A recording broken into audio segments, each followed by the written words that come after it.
है, जैसा कि मैंने पिछले वीडियो में बताया था कि इसके बाद मैं वीडियो लाऊंगा कॉन्टिनेंट्स पे, पहले political mapping then physical mapping.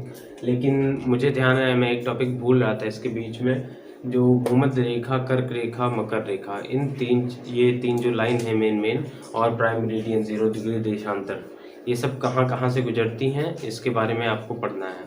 बाकी ट्रिक्स इतना इम्पोर्टेंट है नहीं, फिर भी आप लाइन से याद करते रहिएगा। तो आज सबसे पहले शुरू करते हैं भूमध्य रेखा, इसके बाद हम लोग पढ़ेंगे कर्क रेखा, मकर रेखा, प्राइम मेरिडियन, और ये क्लास इतनी ही रहेगी। उसके बाद मैं शुरू करूँगा ऑस्ट्रेलिया मैपिंग। तो चलिए शुरू करते हैं। तो सबसे पहले फैक्चुअल डेटा शुरू करते हैं। वैसे फैक्चुअल डेटा बहुत ज़्यादा इंपॉर्टेंट नहीं है अगर आप स्टेट्स पीसीएस या सिविल सर्विसेज की तैयारी कर रहे हैं, यूपीएससी की तैयारी कर रहे हैं, लेकिन फिर भी जो बहुत ही ज़्यादा मेन चीज़ें होती हैं वो पूछ ली जाती हैं। अब जैसे इक्वेटर की लंबाई ही है, तो इक्वेटर की लंबाई पे आप ध्यान रखिए, कॉन्सेप्ट भी ध्यान रखिएगा। लंबाई पूरा लिख लेते हैं, इक्वेटर की लंबाई।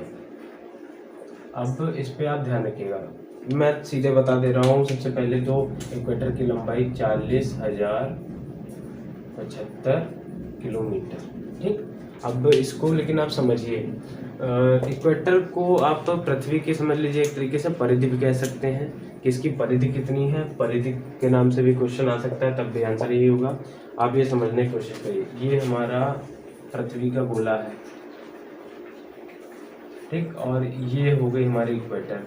तो ये जितनी इधर है उतनी ही पीछे भी होगी, क्योंकि ये गोला है। गेंद के अगर आप एक तरफ से पेन रखिए और गेंद घुमाते जाइए तो उसके चारों तरफ आपका गोला खिंच जाएगा। तो वही है, और उसी की लंबाई, या आप कह सकते हैं पृथ्वी की परिधि 4075 किलोमीटर है। तो ये मैंने आपको समझाने के लिए बनाया था, बाकी ये फैक्चुअल डेटा है, कुछ इतना इम्पोर्टेंट नहीं है।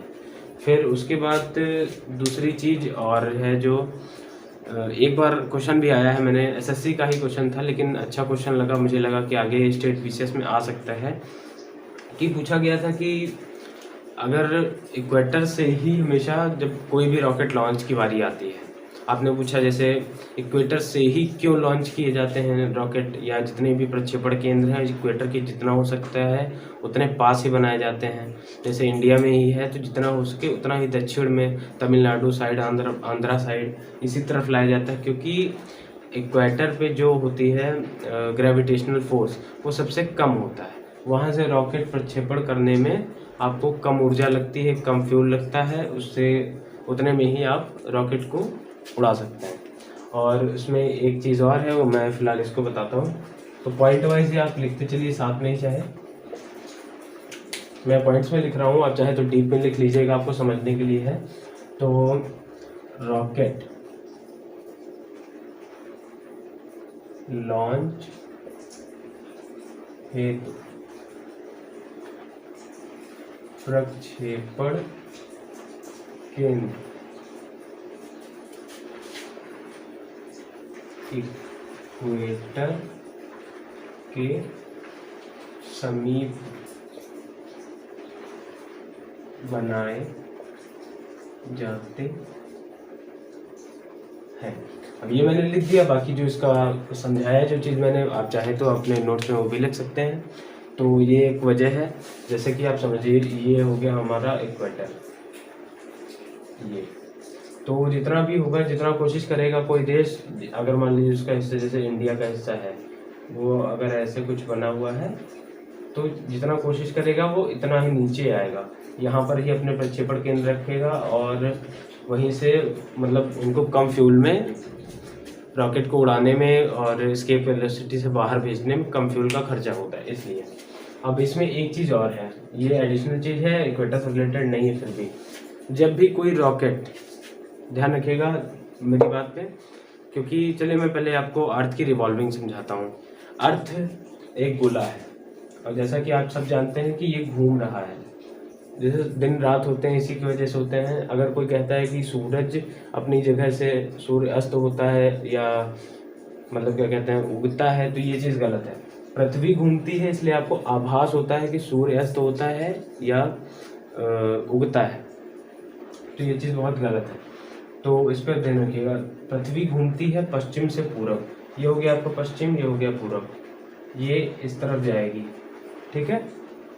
उसके बाद लेकिन इसमें ध्यान रखिएगा, अगर आपको रॉकेट छोड़ना है और आप चाहते हैं कम गति आपको लगे, कम फ्यूल, कम से कम फ्यूल खर्चा करना है, क्योंकि इसमें लिक्विड फ्यूल का यूज़ होता है जो कि काफ़ी महंगा पड़ता है, तो आप कौन सा, किसके मतलब किस दिशा में आप रॉकेट छोड़ेंगे तो ज़्यादा आसानी जाएगी।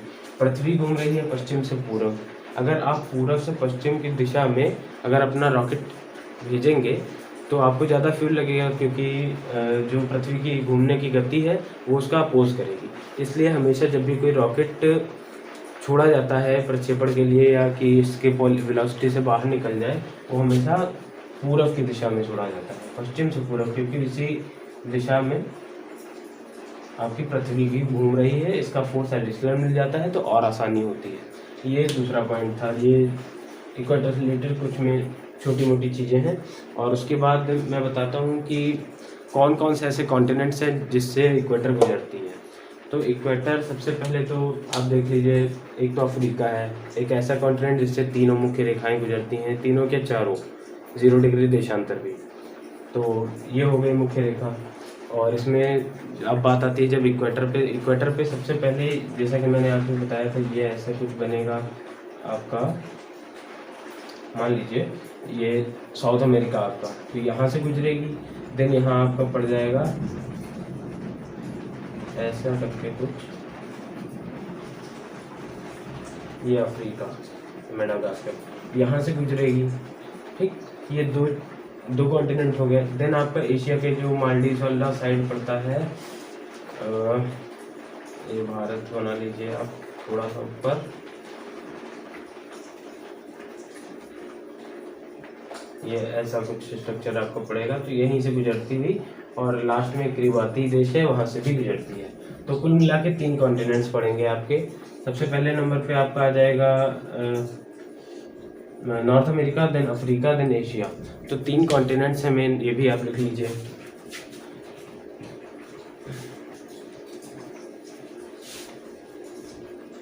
कॉन्टिनेंट्स मैं समझा रहा हूँ, बाकी आप नोट्स चाहें तो थोड़ा डीप भी बना सकते हैं, जैसा मैं कम लिख रहा हूँ लेकिन पॉइंट में लिख रहा हूँ, क्योंकि बोर्ड पे सीमित जगह है, क्योंकि लेकिन आप अपने नोट्स जब बनाएंगे तो उसमें पूरा डिस्क्रिप्टिव लिखेंगे।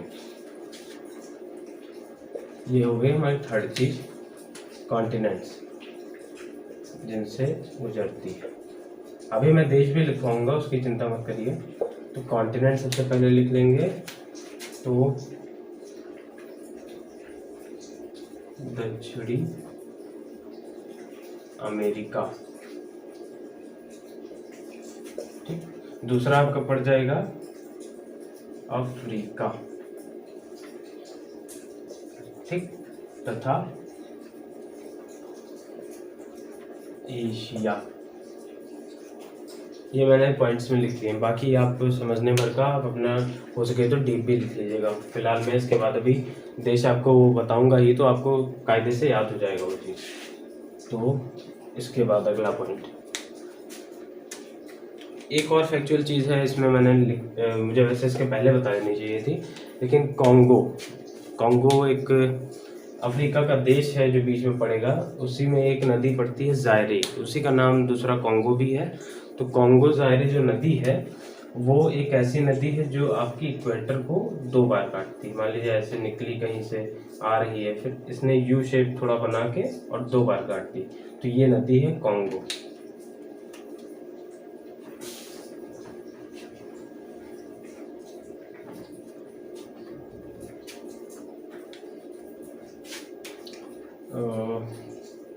कॉन्गो ब्रैकेट में लिख दीजिए, चाहे जायरे रिवर,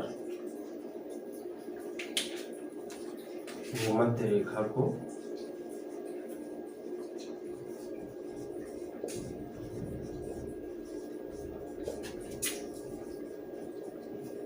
दो बार काटती है। और अगर पूछा जाए कौन से कॉन्टिनेंट पे पड़ता है, तो ये आपकी अफ्रीका पे पड़ती है, कॉन्गो जायरे। अब इसके बाद आप मेन चीज़ देख लीजिए कि कितने देश हैं। ये भी फैक्चुअल डेटा होगा अगला जो मैं बताऊंगा। उसके बाद जब मैं देश के नाम बताऊंगा उसमें आपको क्रम याद रखना होगा। तो कुल कितने देश हैं, तो वैसे तो 13 देश हैं मतलब जिस पे पढ़ते हैं, लेकिन मुख्यतः अगर देखा जाए जिनके स्थल से गुजरती है तो वो हैं 11, और 2 ऐसे देश हैं जिनके पानी से गुजरती है।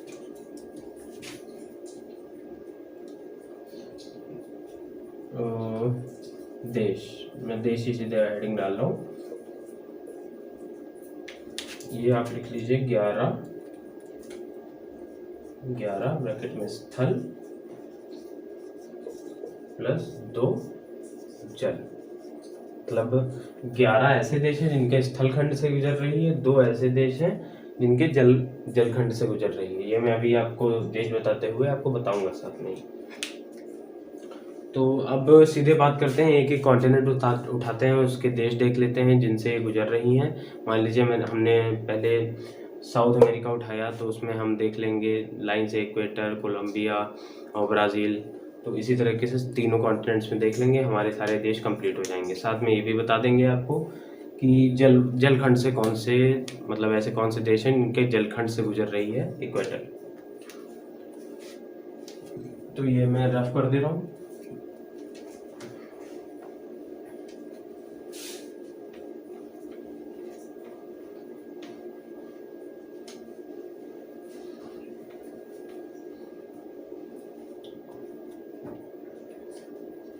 सबसे पहले जैसा कि मैंने बताया, इधर पश्चिम से शुरू करेंगे, फिर पूर्व तक जाएंगे। ठीक, तो पश्चिम में सबसे आपका पड़ जाएगा दक्षिणी अमेरिका। तो हेडिंग डालेंगे दक्षिण अमेरिका। ठीक, तो ये पहला हो गया हमारा दक्षिण अमेरिका। तो दक्षिण अमेरिका में सबसे पहले हम देख लेते हैं देश। तो पहले मैं देश के नाम 1-2 बार बोल देता हूँ, फिर एक छोटी सी ट्रिक है, आप चाहें तो याद करें ना, कोई बात नहीं है, सीधे याद हो जाएंगे। 3 ही देश हैं। तो सबसे पहले नंबर पे आपका इधर ही पड़ जाएगा इक्वाडोर। इक्वाडोर पहला देश होगा आपका, नंबर 1।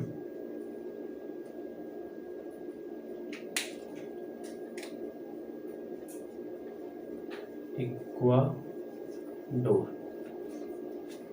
देन नंबर 2 पे आपको पड़ जाएगा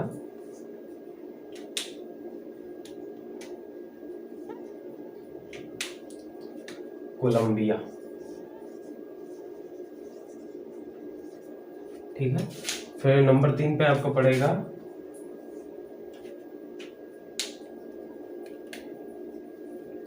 इक्वाडोर, कोलंबिया, देन आपको पड़ जाएगा ब्राजील। ठीक, तो ये 3 देश हैं। अब चाहे तो एक छोटी सी ट्रिक है, मैं इसको रेड से लिख दे रहा हूँ ब्रैकेट में।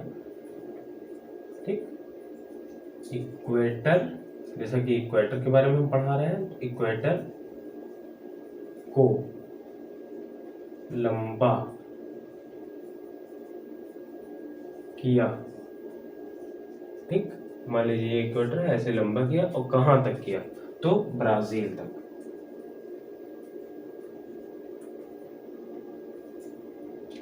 ठीक, तो किया भी मैं अलग रंग से लिख दे रहा हूं, जिसमें देश को संबोधित कर रहे हैं जो शब्द वो अलग से दिख जाए।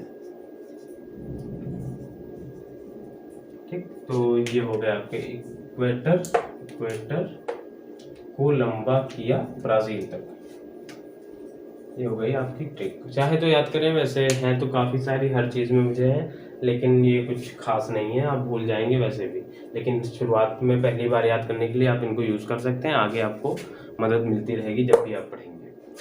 तो इन 3 देशों को आप एक बार मैप पे भी देख लीजिए। तो मैं सबसे पहले साउथ अमेरिका का ही मैप बना देता हूँ सिर्फ। तो मान के चलिए लगभग ऐसे देश आएगा आपका ये, उसके बाद इधर पतला होता चला जाएगा ऐसे।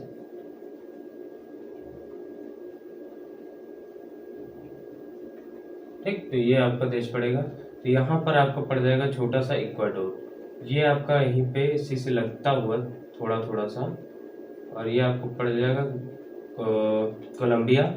देन ये आपके ऊपर के छोड़ के थोड़ा सा, और लगभग यहाँ तक ये आपका पड़ जाएगा ब्राज़ील। तो आपकी जो कर्क रेखा है वो कुछ इस प्रकार गुजरती है, ऐसे ऐसे ऐसे। ठीक, तो ये आपका पड़ गया। सबसे पहले मैं नेमिंग भी कर दे रहा हूँ, इक्वाडोर, इक्वाडोर।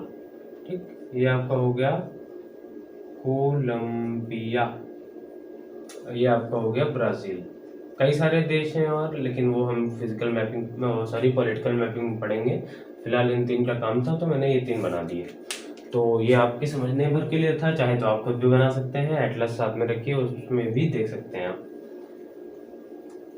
फिर अब बात आएगी हमारी अफ्रीका नेक्स्ट। अफ्रीका, तो अफ्रीका का हम लोग सबसे पहले मैप ही देख लेते हैं, क्योंकि इसकी 7 कंट्रीज ऐसी हैं जो विषुवत रेखा पे पड़ती हैं। तो इक्वेटर पे पड़ने वाले देश पढ़ने के पहले हम इसकी मैपिंग ही देख लेते हैं, देन मैं लाइन से आपको नाम बता दूंगा सातों के, तो आपको शायद ज़्यादा समझ में आएगा। इसमें मैंने थोड़ा प्रोसेस उल्टा कर दिया है। तो सबसे पहले अफ्रीका का मैप कुछ ऐसा, ऊपर से आके देन ऐसा,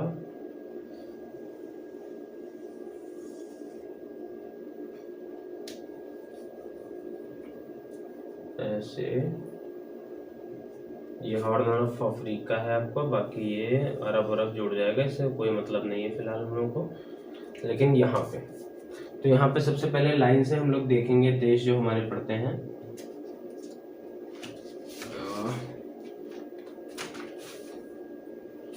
ये छोटा सा आपका पड़ जाएगा पहला देश।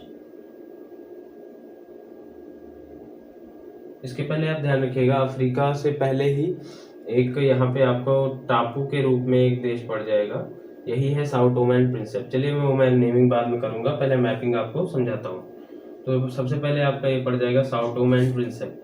देन आपका अंदर आएंगे जब मेन लैंड पे, तो दूसरे नंबर पे आपको पड़ जाएगा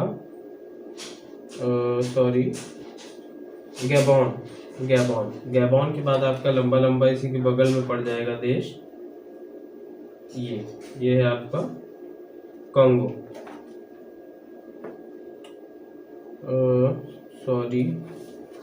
कांगो। मेन लैंड में दूसरा देश तो कांगो ही पड़ेगा, और कांगो के बाद तीसरा देश आपका पड़ जाएगा यहाँ पे डोमिनिकन रिपब्लिक, ऐसे कुछ बड़ा सा देश है ये।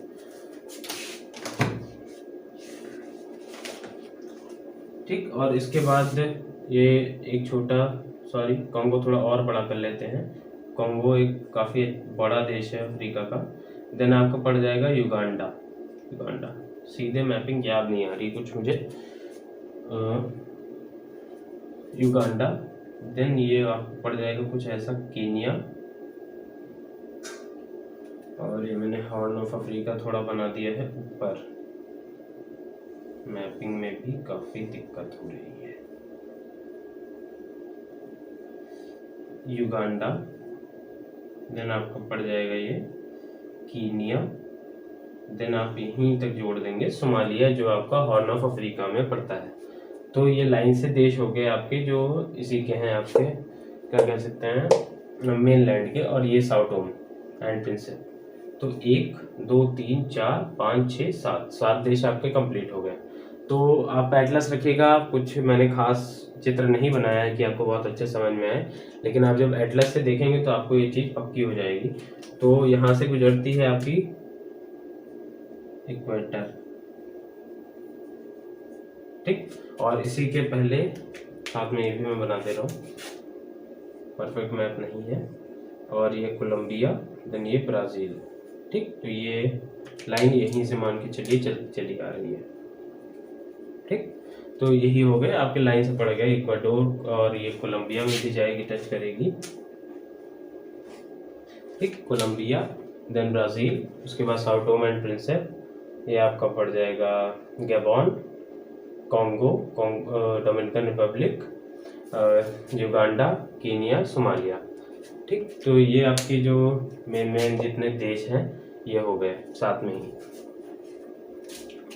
अब इसका मैं क्रम से लिख देता हूँ, और क्रम आपको जरूर याद रखना है। नंबर कितने हैं, कितने देश पढ़ते हैं, ये सब आप बोल सकते हैं, लेकिन क्रम आप याद रखिएगा, क्योंकि जो सिविल सर्विसेज के लिए क्वेश्चन है वो यहीं से बनेंगे। बाकी अगर आप एसएससी या छोटा एग्ज़ाम, कोई छोटा नहीं कहूँगा, सॉरी, छोटा एग्ज़ाम नहीं कहना चाहिए किसी एग्ज़ाम को, लेकिन जो मतलब वनडे एग्ज़ाम पढ़ते हैं उसमें आपको सीधे सीधे यही पूछेगा। मान लीजिए ये पूछ लिया सीधे कि इनमें से कौन सा नहीं पढ़ता है, या इनमें से कितने देश हैं जो अफ्रीका के हैं जो पढ़ते हैं, जो मेन लैंड में नहीं है लेकिन अफ्रीका का पार्ट माना जाता है वो पढ़ता है।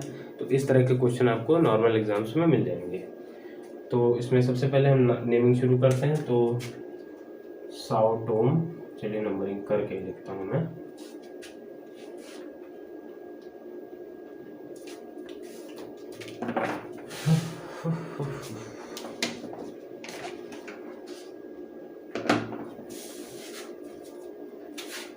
नंबर 1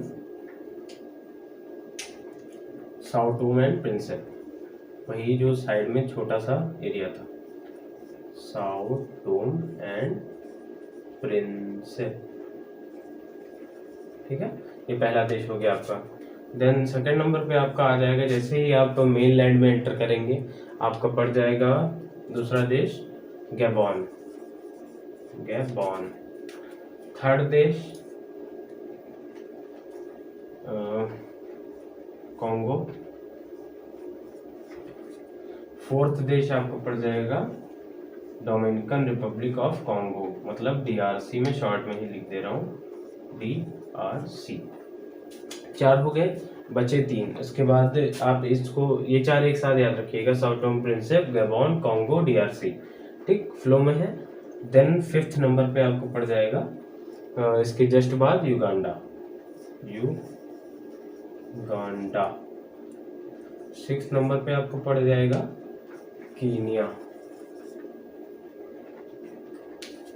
7th नंबर पे एकदम हॉर्न ऑफ अफ्रीका में लास्ट में सोमालिया, सोमालिया। तो यही जो मुख्य मुख्य देश हैं, इसमें भी एक छोटी सी ट्रिक है, मैं बता देता हूँ आपको, ये अच्छी लगेगी कि रेड से मैं लिख देता हूँ, यहाँ से शुरू करता हूँ। टॉम, साओ टोम का आप लीजिए, टॉम नंबर 1 पे, ठीक है। टॉम, टॉम ने गबन किया, ठीक है, गबन, गैबॉन दूसरा है। टॉम ने क्या किया, गबन किया, ठीक। कहाँ पे किया ये आप ध्यान रखिए, तो कॉन्गो में किया। टॉम ने गबन किया कॉन्गो में, कॉन्गो में, मैं अलग से लिख देता हूँ, में, ठीक है। देन काहे का गबन किया, अब टॉम ने गबन किया कॉन्गो में, तो किसी चीज का गबन किया, गबन मतलब एक समझ लीजिए चोरी होता है। टॉम ने गबन किया कॉन्गो में, कॉन्गो देश में, और काहे का गबन किया, तो डक्स का। डक की स्पेलिंग वैसे तो DUCKS होती है, लेकिन हम ट्रिक बना रहे हैं अपनी, तो यहाँ पे हम लिखेंगे DUKS, DUKS, और ये हमारी ट्रिक कंप्लीट होगी। तो अब इसको मैं थोड़ा विस्तार में समझाता हूँ। टॉम ने गबन किया कॉन्गो देश में, टॉम का मतलब है साओ टोम एंड प्रिंसेप, गबन गैबॉन, कॉन्गो जो गैबॉन के जस्ट बगल में है, सब पूरा लाइन से है आपका। देन आपका DRC, Dominican Republic of Congo, Uganda, Kenya, Somalia. फिर से एक बार, Sao Tome and Principe, Gabon, Congo, Dominican Republic of Congo DRC, Uganda, Kenya, Somalia, ये हो गया। देन अब हमारी बात आएगी थर्ड जो हमारा कॉन्टिनेंट है, और इसमें कुछ चीज़ें याद करने वाली ये हैं कि इसमें कुछ देश ऐसे हैं जिनके सिर्फ जलखंड से गुजरता है इक्वेटर, तो ये आपका पड़ जाएगा एशिया, एशिया,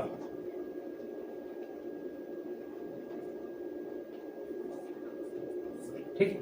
आप थोड़ा साथ में अगर एटलस लिए होंगे तो ज़्यादा फायदा आपको मिल पाएगा।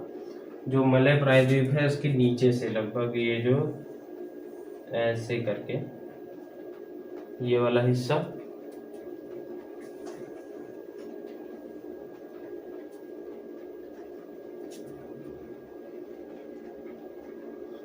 एक ही देश में बना रहा हूँ, इसको आप अलग मत समझिएगा। देन आपका ये ऐसे पड़ जाएगा, ये हिस्सा, वैसे ये ऊपर से पूरा आइलैंड अलग है, लेकिन मैं सिर्फ देश को बना रहा हूँ। ये आपका इंडोनेशिया है, ठीक है।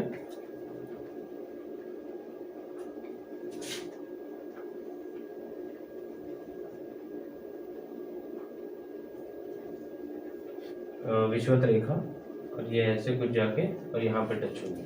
ये 13 देश टोटल थे, ठीक। हमने 7 पढ़ लिए, यहाँ पे 3 पढ़ लिए हैं, यहाँ पे ठीक 10 देश यही हो गए।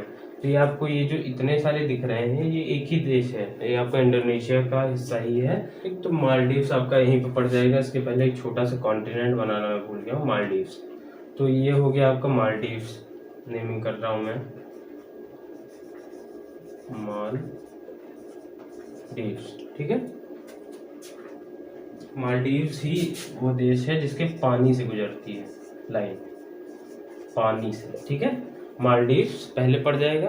देन दूसरे नंबर पे आपका पड़ जाएगा इंडोनेशिया। इंडोनेशिया स्थलखंड, जैसा कि मैंने कहा कि स्थलखंड से एक ही से गुजरती है, वो है आपका इंडोनेशिया। देन ये जो किरिबाती है ये देश यहाँ पे है, लेकिन इसका स्थलखंड यहाँ पे पड़ता है, तो किरिबाती भी माना जाएगा। तो मालदीव्स, देन ये पूरा जितना भी हिस्सा हुआ आ रहा है ये आपको पड़ जाएगा इंडोनेशिया। इंडोनेशिया दिख रहा होगा यहाँ तक, तो ये आपका इंडोनेशिया, ये आपको पड़ जाएगा किरिबाती, ठीक। मालदीव्स, इंडोनेशिया, किरिबाती, और इसी में भी लिख लीजिए पानी से, ठीक है। ये आपका कंप्लीट हो गया। वैसे मैं चेक कर लूँ ये आपको दिख रहा है या नहीं। हाँ, तो इंडोनेशिया में थोड़ा इधर लिख दे रहा हूँ, इंडोनेशिया, ठीक है। तो 3 इसके पानी से, अगर सिर्फ स्थलखंड से पूछा जाए कि स्थलखंड से एशिया में कितने देश हैं जिससे गुजरती है हमारी इक्वेटर, तो सिर्फ एक देश है, वो है हमारा इंडोनेशिया, ये पूरा हिस्सा जो है, ठीक है। और पानी से किरिबाती और मालदीव से भी गुजरती है। तो इसका भी हम क्रम देख लेते हैं लिख के, या हमने फिगर से आपको समझाया, ठीक। Number 1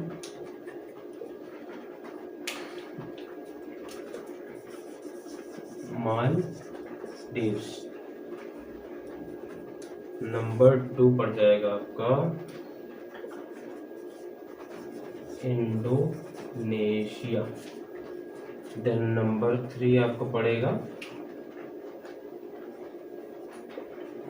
Kiribati. Maldives, Indonesia, Kiribati, इसमें लिख लीजिए पानी से, मतलब पानी के क्षेत्र से, इसमें लिख दीजिए पानी से, मतलब पानी के क्षेत्र से, दोनों के पानी के क्षेत्र से जाएगी। इंडोनेशिया का जो है वो मुख्य जो स्थल भूमि है उसी से गुजरते हैं इक्वेटर। तो ये टोटल आपके देश कंप्लीट हो गए। इसमें भी आप नॉर्मल से एक ट्रिक उठा लीजिए, MI और K। वैसे माइक की स्पेलिंग C से होती है, लेकिन माइक आप बना लीजिए। जैसे मैं फिलहाल, मेरे पास तो माइक नहीं है, मैं हेडफोन से आपकी ऑडियो शूट करता हूँ, मतलब रिकॉर्ड करता हूँ, लेकिन आप एक छोटी सी ट्रिक लिख सकते हैं, माइक, ठीक। और उम्मीद है ये आपको पूरा समझ में आया होगा। मैंने काफ़ी अच्छे से समझाने की कोशिश की है। भूमध्य रेखा तो यही मैं कंप्लीट कर रहा हूँ। मैं सोच रहा हूँ ज़्यादा लंबा वीडियो हो जाएगा, इसलिए कर्क रेखा और मकर रेखा भी मैं अलग से ही पढ़ाऊँगा। तो आज की वीडियो में इतना ही रहने देते हैं। और आप जब भी ये वीडियो देखें, तो वैसे मुझे शुरुआत में ही बता देना चाहिए था, मैंने कहा भी था कि इसको जब भी आप वीडियो देखें तो साथ में एटलस लेके देखें, क्योंकि मैं यहाँ पे परफेक्ट मैपिंग नहीं कर सकता हूँ। मतलब अगर मैं सिर्फ कॉन्टिनेंट बनाने की बात होती तो मैं इतना तो बना सकता कि आपको समझ में आता, लेकिन उसके अंदर अभी पता चला मैं इतना बड़ा यहाँ कॉन्टिनेंट बताता हूँ, फिर उसके अंदर इतने बड़े देश बनाऊँगा, तो क्या मतलब निकलेगा उसका। साथ में आप एटलस रखिए, उसको देखिए, और एटलस को एकदम ज्योग्राफी जितने दिन मैपिंग आप पढ़ रहे हैं, तो उसको एकदम समझ लीजिए आवश्यक चीज़ है, एकदम 100% उसको यूज़ ही करना है। एटलस बहुत ज़रूरी है आपके लिए। तो उम्मीद है ये सारा आपको समझ में आया होगा। और इसके बाद हम कर्क रेखा, फिर मकर रेखा, और उसके बाद हम आ जाएंगे जो हमारी देशांतर मुख्य हैं, कहाँ काटती हैं तीनों को, वो चीज़ें मैं बता दूंगा, और क्लास यहीं पे ख़त्म हो जाएगी इसकी फ़िलहाल। और उसके बाद मैं शुरू करूँगा ऑस्ट्रेलिया की मैपिंग।